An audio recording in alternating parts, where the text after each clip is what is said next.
really wanted to talk about the new album, the new covers album, because I hear you're doing Cheap Trick Big Eyes. It's like one of my favorite songs. Where did you decide to do that one? Whose idea? I don't know. I don't know whose idea it was. Really?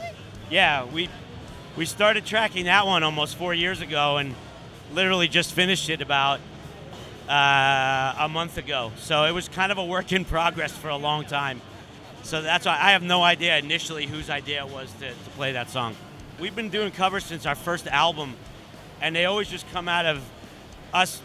They're all songs we already know how to play and have probably just jammed at sound check and fuck around with while we're in the studio, and then they end up getting recorded. And we don't really put much thought into that kind of stuff.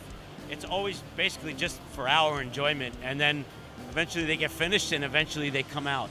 So in the next few months, you're going to be out on tour with Exodus, Municipal Waste. The rest of the lineup is escaping me right now, but it's a very High on Fire and Holy Grail. High on Fire is going to hate me for that.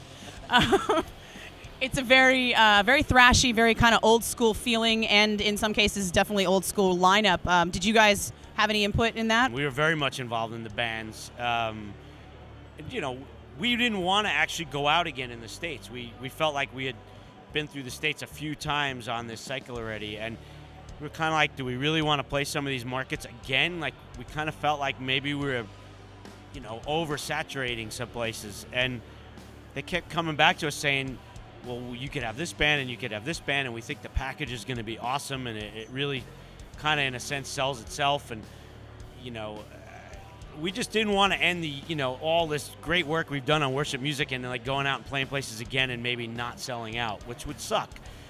But then, you know, you put together a bill like that and you kind of feel like, all right, if people don't come out and see this, then it's not our fault.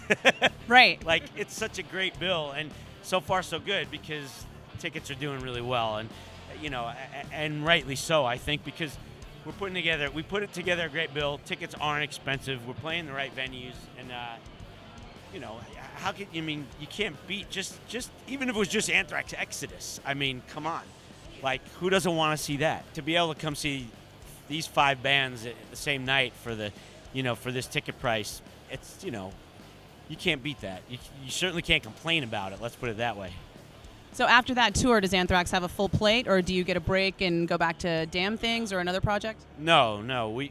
We go to India and Australia actually before that tour. Then we do the Metal Alliance tour. Then we do Mexico, Central America, South America.